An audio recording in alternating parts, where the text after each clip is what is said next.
saya Santi Febri Arianti akan menjadi teman diskusi kalian tentang kimia. Waduh, jangan kabur dulu. Jika kalian mau ngasih kesempatan ke diri kalian sendiri, kalian akan yakin bahwa kimia bukan dibuat untuk menjadi siksaan bagi kalian, tapi ilmu yang menarik dan indah tentang materi. Dan percayalah, kalian akan kagum dengan ilmu ini. Untuk beberapa waktu ke depan, kita akan membahas tentang tabel yang paling sakral dalam kimia. Primbonnya orang kimia, kalian tahu semua, yaitu tabel sistem periodik unsur, ya biasa disingkat SPU. Sebelum lanjut, jangan lupa subscribe dan like videonya ya. Kita akan membahas sedikit tentang penciptaan SPU. Kita role playing sebentar yuk. Kalau saya dari kecil suka banget membayangkan jadi orang lain. Kalau ngelihat orang sedang ngobrol misalnya, suka pura-pura dubbing gitu. Semoga kalian juga pernah ya. Boleh juga loh kalau kalian mau tutup mata biar lebih menghayati. Bayangkan Anda sedang berada di Siberia, daerah 4 musim. Benar, ada musim salju, tapi jangan dikira musim salju itu cuma indahnya doang.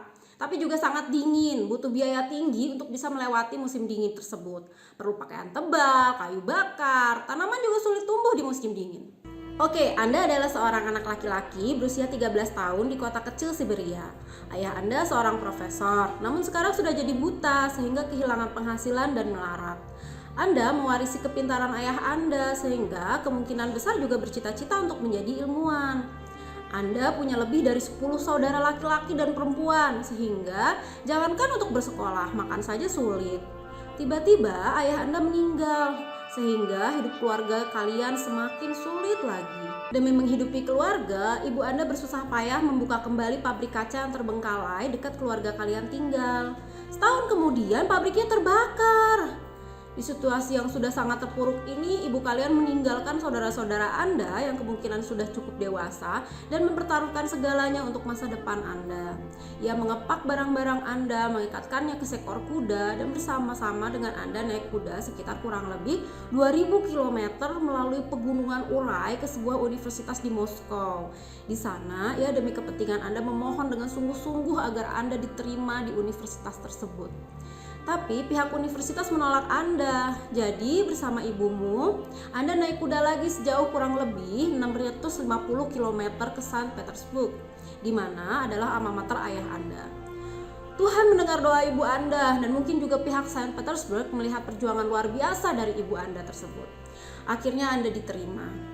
Namun setelah impian Anda dan ibu Anda tercapai, ibu Anda meninggal. Jika Anda membayangkan seperti yang saya ceritakan tadi, apa yang akan kalian lakukan? Kalau saya pasti merasa sangat berhutang pada ibu saya yang melakukan bukan hanya yang terbaik tapi mati-matian untuk membayar itu. Saya pasti harus menjadi ilmuwan sesuai dengan cita-cita ibu saya tersebut. Nah, kisah yang saya ceritakan tadi adalah mengenai Dmitri Ivanich Mendeleev. Kisah hidup inilah yang mengantarkan Mendeleev menjadi putra mahkota ilmu pengetahuan alam di Rusia, seorang ahli teori yang merevolusionerkan bagaimana kita melihat dunia. Sebagai siswa, Mendeleev meluangkan sangat banyak waktu dalam laboratorium mempelajari ilmu kimia yang saat itu masih baru dan berkembang. Ia bekerja dengan semua unsur yang dapat digunakan pada masa itu, dan pengetahuan yang memberikan ia wawasan unik tentang sifat-sifat unsur tersebut. Pada 1860-an, kira-kira 60 unsur telah diketahui manusia dan berat atomnya juga sudah banyak yang diketahui. Jadi, hal yang paling sederhana adalah mengurutkan unsur-unsur berdasarkan berat atom yang terkecil hingga terbesar. Tetapi yang menarik, Mendeleev karena ia pintar menyadari bahwa hubungan yang terpenting dari unsur-unsur tidak ada hubungannya dengan berat atom. Litium, natrium, kalium, dan rubidium sangat mudah bereaksi dengan klor, fluor, iodium, dan brom. Berilium dan magnesium, kalsium, strontium semuanya mirip tetapi kurang reaktif. Tetapi dengan pemeriksaan yang cepat, Mendeleev dan beberapa ahli kimia lainnya menyadari bahwa ada hubungan antara berat atom, tetapi hubungan tersebut bersifat berkala. Pada permulaan daftar unsur-unsur, sifat unsur berulang setiap 7 unsur. Nah, sekarang kita tahu ya bahwa sifat unsur berulang tiap 8 unsur. Tapi waktu itu baru diketahui berulang ya tiap 7 unsur. Tetapi pada 1860-an, unsur-unsur dipelajari berdasarkan kereaktivitasannya. Jadi gas mulia yang tidak reaktif belum ditemukan sehingga periode berulang tiap 7 unsur. Seiring bertambahnya masa atom, pengulangan sifat unsur menjadi kurang berkala. Walau masih ada, pengulangannya tidak sempurna. Sebagian dari rekan-rekan Mendeleev berkata, ya hidup memang tidak sempurna. Pengulangan sempurna pada awalnya, tetapi semakin lama pengulangannya semakin tidak jelas. Tetapi bukan Mendeleev, ia menjadi terobsesi dengan kesempurnaan sifat berkala tersebut. Ia menulis nama, berat, molekul, dan sifat unsur-unsur di atas sehelai kartu. Ia meletakkannya di atas meja, mengocok kartu tersebut, merobeknya karena frustasi. Sampai suatu hari ia menyadari bahwa ia kekurangan kartu. Data yang ia miliki masih kurang tepat. Bukan karena ada yang salah dengan gagasannya, tetapi karena ada unsur-unsur yang belum ditemukan. Dengan wawasan ini, Mendeleev mengisi lubang-lubang dalam tabelnya dan tabel itu menjadi lebih benar. Satu periode dengan 7 unsur untuk 2 baris yang pertama dengan hidrogen dalam kategorinya sendiri, satu periode dengan 18 unsur untuk 2 baris selanjutnya. Mendeleev sangat yakin bahwa ia meramalkan sifat unsur-unsur yang belum ditemukan. Dan salah seorang ilmuwan berkebangsaan Prancis berkata, ia sesungguhnya menemukan salah satunya. Mendeleev berdebat dengannya, berkata bahwa ia telah menemukannya duluan, tapi dalam pikirannya. Saat ia melihat datanya dan data orang Prancis itu tidak cocok, ia mempublikasikan sebuah paper tentang itu. Yakin itulah ia pada teorinya. Dan kalian tahu hal apa? Walau di backup oleh data pendukung, orang Prancis itu yang salah. Ramalan Mendeleev yang benar. Walau ia tidak pernah memeriksa unsur yang ditemukan oleh sang Prancis. Golongan berbeda yang telah diketahui mirip dengan golongan yang kita pelajari sekarang. Mulai dari sebelah kiri, kita punya logam alkali yang lunak atau rapuh, mengkilap dan sangat reaktif. Saking reaktifnya sehingga harus disimpan dalam gas inert atau minyak agar tidak bereaksi dengan atmosfer. Logam alkali hanya mau kehilangan 1 elektron dan membentuk ion positif atau kation. Mereka selalu suka berikatan dengan unsur yang berbeda di sisi lain tabel. Jadi tentunya karena alkali sangat reaktif, kalian gak bakal menemukan bongkahan logam tersebut di alam terbuka. Sebagai gantinya, ahli kimia harus mengekstraksi logam tersebut dari senyawa yang mengandung atom logam tersebut. Selanjutnya ada logam alkali tanah. Reaktif tetapi tidak sereaktif alkali, membentuk kation dengan 2 muatan positif. Kalsium seperti yang ditunjukkan di sini mengalami reaksi yang mirip dengan reaksi natrium dan air, hanya lebih lambat dan menghasilkan lebih sedikit panas.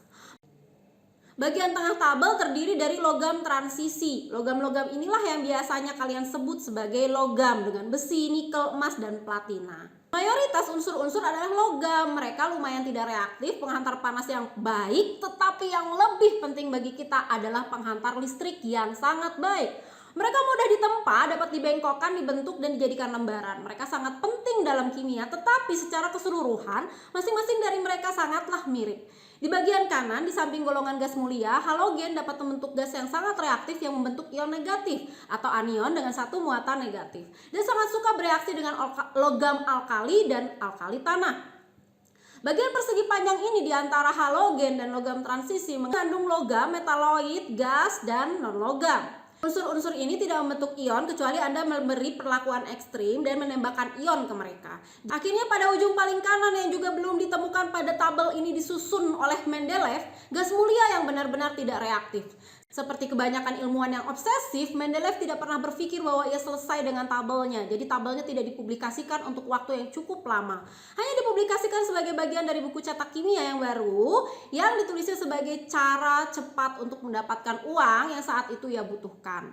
Dan seperti sebagian berita ilmiah kala itu, ada banyak orang yang ingin sekali, kala itu ya, orang ingin sekali antusias menentukan sifat berkala unsur-unsur. Mungkin kalau sekarang dianggap angin lalu aja. Sebanyak 6 orang mempublikasikan sifat berkala unsur-unsur kira-kira pada waktu yang sama dengan Mendeleev. Tapi ada beberapa hal yang membuat Mendeleev berbeda. 1, dia obsesif. Ia lebih tahu data tentang unsur-unsurnya daripada yang lain dan meluangkan sangat banyak waktu bekerja pada sebuah teori yang menurut banyak orang hanyalah sesuatu hal yang menarik. 2, dia sadar dalam suatu cara yang tidak diketahui orang lain bahwa konsep sifat berkala mempunyai dampak yang sangat besar. Sangat fanatik tentang pentingnya hal yang ia lakukan. Sekarang kita tahu bahwa sifat berkala unsur-unsur adalah peristiwa fisika. Sifat tersebut merupakan fungsi dari elektron yang dalam beberapa hal memang benar-benar aneh tapi tidak mistis. Untuk selanjutnya kita akan membahas tentang tata nama senyawa kimia dan bagaimana cara menuliskannya ke dalam suatu reaksi kimia. Thank you for watching.